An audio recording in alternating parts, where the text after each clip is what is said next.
All right. The Power of Community, I titled that. Look up the video, The Power of Community, about Cuba.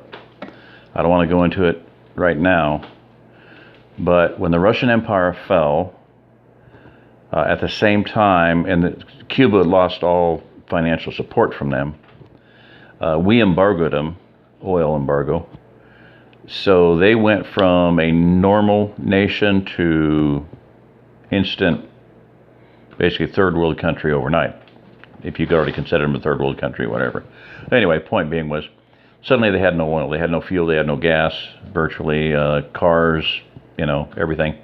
Everything came to a screeching halt, but in reality, they pulled together and they had community. Okay? People were like-minded, similar faith, similar religion, similar race. You can do that. That's one of the reasons why I recommend and highly recommend you read the book, The Last Centurion. There's a lot of ideas and concepts in there that he talks about, and I'm going to someday get around to reading at least a little bit of it. But he talks about the, I right there and tip my tongue, de Tocqueville. See, that's just Alexander de Tocqueville. Anyway, random voluntary associations. So this guy came up, Alexis de Tocqueville. Yeah, I didn't think that was right. Yeah, a Frenchman came over and he was like, this country is working like no country on earth has ever worked. So why? Theology, religious, I don't know. Can you put your finger on it? Maybe not. But it did. Barn raising, the idea of a barn raising, never happened anywhere else. Family, yeah. Tribe, yeah. But just random neighbors forming associations and helping each other, never happened anywhere else on earth, he says. So, good point, good idea. The idea of grasshoppers and ants, got to get that one down. They just said in here that when the people that took showers are the people that worked. Okay, that's got to happen. Now, here's one thing that is just, I'm sorry, pet peeve, stupid about the book. If it had been me there in San Antonio in the heat of the summer, I don't care what the temperature of the water is. I'm going to take a shower. I mean, that's just like, I don't know. He made a big deal out of that. He makes a big deal out of that on a regular basis. And, I've been homeless, basically. I got thrown out of somebody else's cabin, locked out of somebody else's cabin by somebody who was supposedly a brother, supposedly on the same page with me. Didn't own the thing, didn't pay in the power bills, nothing. He used the air conditioner to heat the place with, for crying out loud, a lot of days, because he had to have the gray noise to sleep at night. But anyway, point being is, for months on end, over the period of 2 years, I had well water to do my dishes, to do my laundry in, and to bathe in, to shower in. And I had a little half shelter there with some plastic around it. And the trick of it is, I would start spraying, because well water is cold. It is freezing cold. It's not freezing, but it's close to it, real close to it. So, you do your arm, and you do your leg, and you do your extremities, and then initially, you work your way up, and, then you chest and head, and then, so you don't just start off by spraying it on your chest and spraying it on your back. So, give yourself a heart attack. Not funny, right? That happened in April, so it wasn't I don't think it was because of that. But anyway, so you can, this is stupid. In the heat, cold water, hot temperature, working outside, sweaty, give me a shower. I don't care how cold it is. I've laid in ice cold creeks, it's nice, it's refreshing. Negative ions, you're grounding, shoot. Anyway, pet peeve about the story there. It's cute and all, but it's stupid too. Really stupid. Shower, So, anyway, back to community and the whole power of community. So, Cuba was one instance where, I would highly suggest to read that. It's called The Power of Community. Okay, watch the movie. Yes, it's got some pink oil and some communism and whatever in it. I don't give a rip. Watch it. The people survived.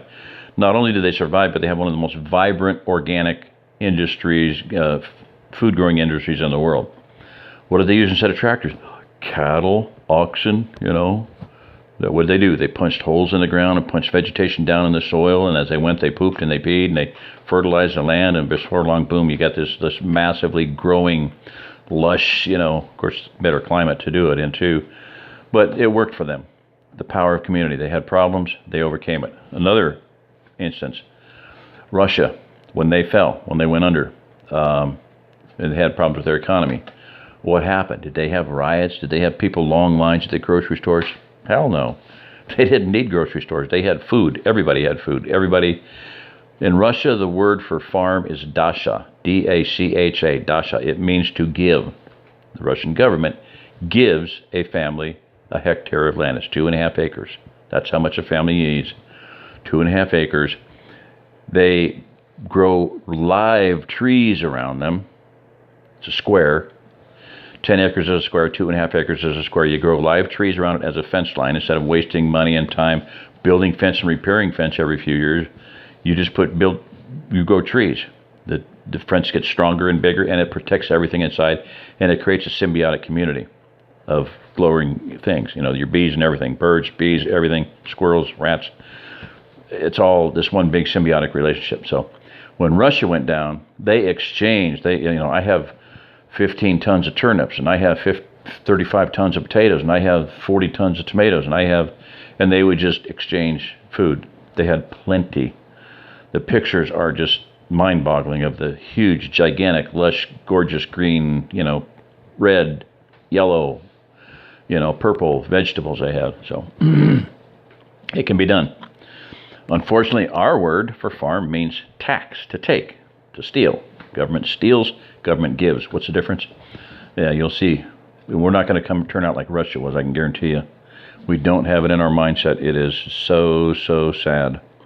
We just don't have the capability to come through this, anything like the Great Depression. It's going to be a horrifically, violent, ugly, I don't even want to. Okay, skip it. I'm not going to talk about it anymore. So I'm just going to pitch this real quick because, it's like 3 o'clock in the morning, and Jersey's getting here in the morning or early afternoon. Going to be unloading stuff, and I need to get some sleep. So, but I want to just begin. I'm going to make an initial touch here. There's a lot of people moving here, and I want to deal with things like water collection and how to survive on a homestead when you don't have hardly anything there. That's something I need to address on a regular basis because there's a lot of people moving here that are buying these little properties from places like Instant Acres and Homestead Crossings and Ozark Land and whoever else. And yes, you can do it. And yes, it's been done before. Is it ideal? It sure as hell is not ideal. If we could get some people together and go in together and buy property, you can start off with a well. You could start off with a house that could then be used as community center. Or let's say somebody can afford to buy a 10 acre, a 40 acre, an 80 acre, 160 acre farm and allow other people to come in. Like I said, set aside a tithe of the land, a tenth of the land. Then they can have good employees there, servants, slaves, I don't care, whatever you want to call them. Depending how well off you are and how desperate they are, we may end up seeing. It's in the Bible, like I said. It's in Scripture. Slavery, is there. We're not going to be dealing with political correctness. I'm sorry. That ain't going to be the norm here. It ain't. If you want to be politically correct, stay the hell where you're at. Don't come here. Some guy wrote in and said, Californians, we don't need liberal Democrats. Right, we don't. Stay where you're at. We don't need you here. Don't even bother coming. This is not going to be a politically correct situation, and there's a number of you outsiders that can come in and make it politically correct. It ain't going to be that way. I'm going to bite my tongue on that one. Okay. So anyway, so what I'm saying is that somebody wrote me and said, we have to. You don't have to do anything. I'm sorry. Yeah, you got to get out of the house you're in. You got to move. Great. I mean, I offered it to this two people already to be able to come here. Park a trailer. You got an RV or something, park it. Don't pay any rent for a while. Save up some money. At least if you're going to buy, let's say, I'll do the math real quick here. Let's say minimal. Let's say 5 acres. You're going to buy 5 acres. Okay. So that's going to be $25,000. Let's say $5,000 an acre. You just got to figure. I'm going at the. Shouldn't pay that much. Should never pay that much. But okay. So this is the thing is, if we went in together and bought 10 acres with everything on it, you're getting the land basically for free. So we can divvy that out. People that put the money, most of the money in, can live in the house and have the barn and the buildings. But so you want to sell off the other acres, you basically didn't pay nothing for it anyway. That's the thing. So sell people an acre for $1,000. They can work that off. Sell it to them for $2,000, $3,000 tops. And then they can work it off. They give me $1,000 down and work off $2,000 or something. It can happen. Now, but let's say 5 acres, $25,000 is what you're going to pay for it. Save up $2,500. So you put a good chunk down. That takes a whole bunch off of the note, and then make double payments every month. Like I said, I'm just going to say we bought a 10-acre farm for $20,000. That's what it was worth. Well, it was what the bank evaluated. Did the appraisal, and that's what they said it was worth. Because the house had been messed up, they didn't count it much, and this had been destroyed, and this and da. Anyway, it was a mess. Fixed the house up, boom, lived in it. Probably worth $40,000 2 months later. But we paid it off in less than a year. So $20,000. If you've got anybody working, producing any kind of income, you should be able to pay off a $10,000 to $20,000 note in a couple of years. Do that. So, in other words, what I'm saying is get to the point where you save up some money instead of just jumping in and owner finance. Well, owner finance sounds good, but only if it's with somebody that has something that's worth something. Here's another case in point. That church for sale, $40,000. Put that in Denver, St. Louis, $500,000. So, $40,000. It's worth 10% of what it would be if it was in a city. 3,100 square foot red brick church. We could have bought that for $8,000 down. Okay, so you got $2,000, you got $2,000, you got $1,000. 8 people go in and buy that. Owner finance, not owner finance like these jerkwads that are these people that are taking advantage of people. Somebody sells you land and it's bare acres, and you're going to go in there with an RV, and by next winter, you got to have your water situation worked out. You've got to have enough wood cut. You've got to have some kind of a livable shelter there that you're not going to die and your kids aren't going to freeze to death by next winter. Those companies don't care whether you make it or not. And that's real estate. I understand, but it's nasty. It's hard. It's I don't know. I know it's happening, but I'm just saying there's a better way to do this. We could buy 10, 20, 30, 40, 50, 80, 100 acres. We can do that. So, and there are people coming in here that are willing to do that. A guy coming out from California was looking at 300 to 500 acres so he could sell it to people like you at $1,000 an acre. There's people like that coming in here, okay? There's people that know how to buy land. So all these California people are not all bad. They're not all liberal Democrats. Some of them are good people. I've met a lot of them here already. So I just want to pitch some ideas. I want to start, like I said, this is, one of my ideas, YouTube channel, whatever you want to call it, Ozark Plateau relocation, remnant relocation, association. So we need to start thinking, cracking, getting some brainstorming going and working on this and developing this and get people feeding in. I've had one lady from Florida write and say, hey, can you explain how this guy's collecting water? And I'm going to do that. If you hear this, I'll get to that as soon as I can. Rainwater collection. And true, you don't have to have a well. There's enough water here. Neighbors got water, it's free. Water's free. It doesn't cost you nothing. Most people that do drill a well have a well that will produce plenty of water, enough for 10 farms.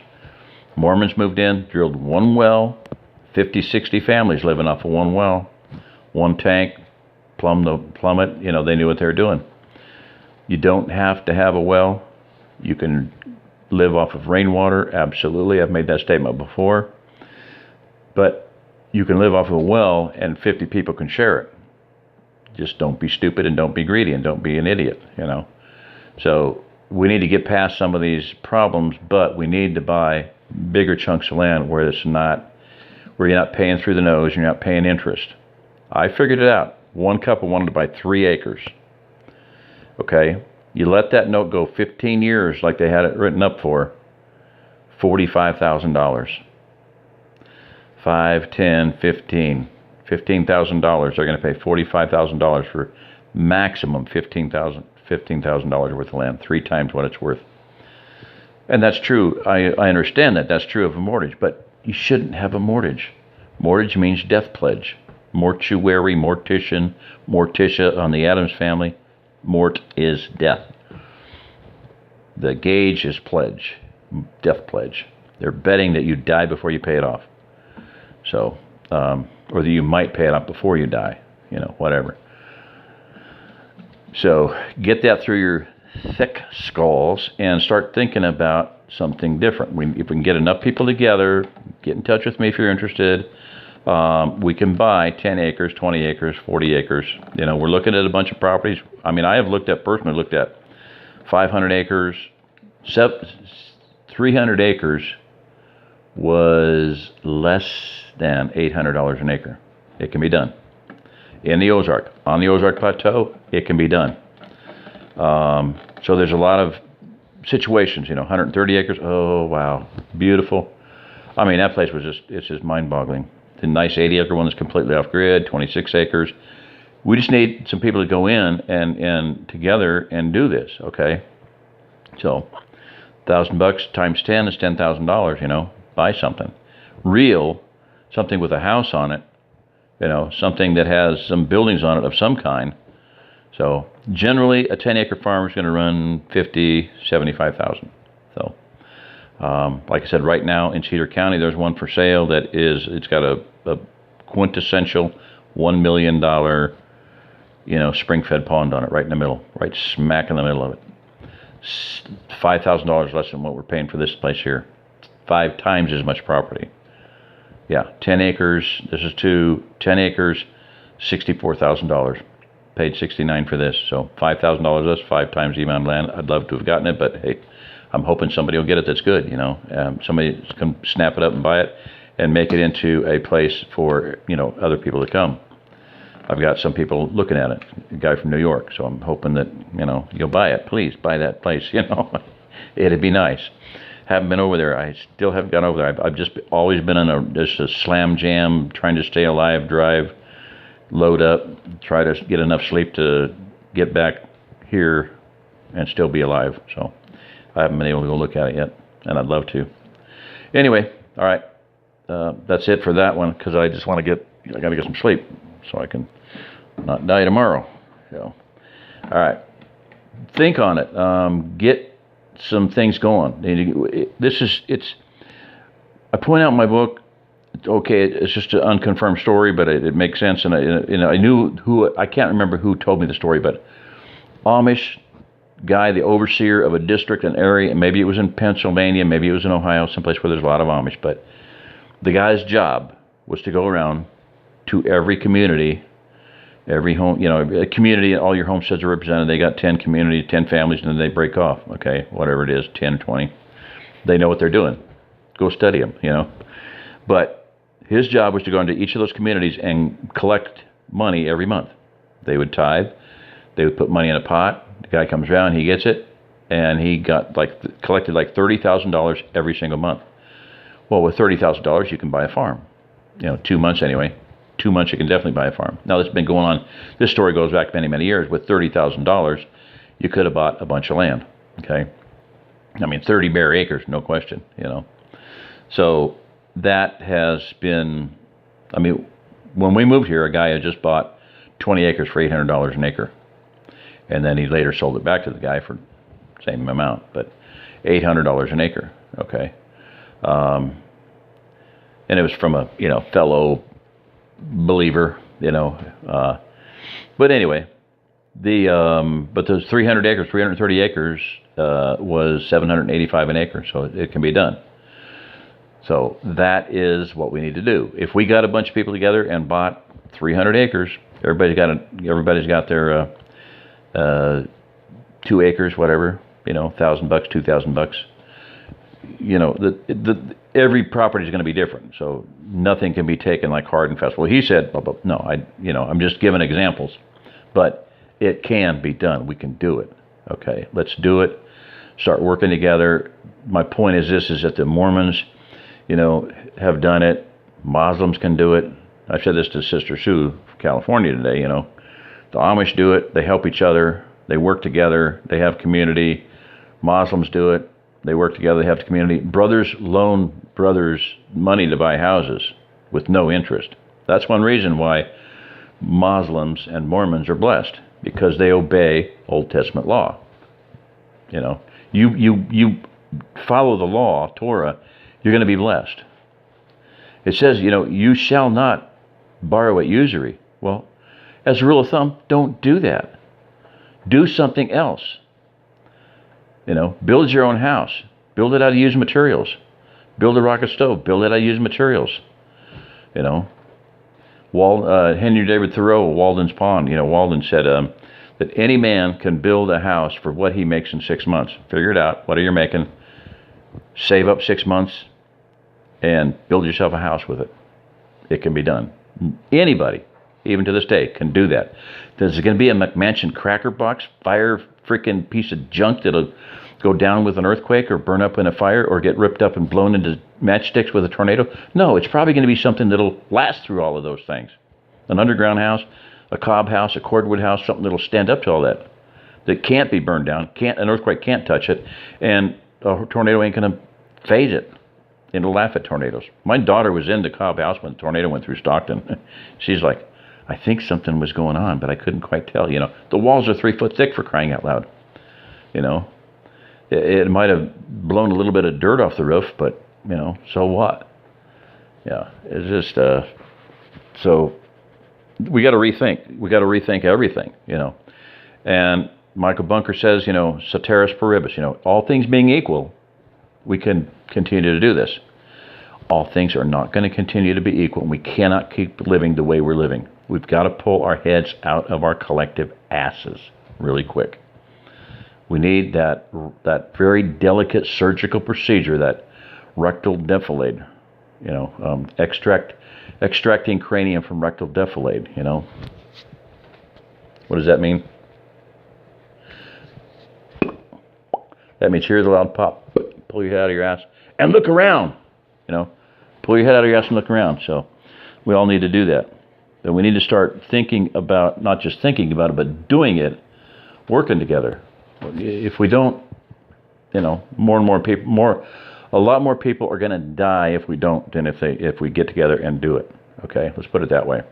A lot of people listen to me. You're in cities, you're out there, but you're not doing anything real. You're not doing anything serious about making this happen. So get in touch with me. DMNDS2001 @yahoo.com. Diamonds with no vowels. Dan, Mary, Nancy, Dan, Sam, 2001, yahoo.com. 2001 is when I went online. So, holler at me. See ya. Pasta lasagna. Auf Wiedersehen. So long, farewell. Auf Wiedersehen, good night. The sun went down a hell of a long time ago. So, hockey puck lights. Yeah, that's...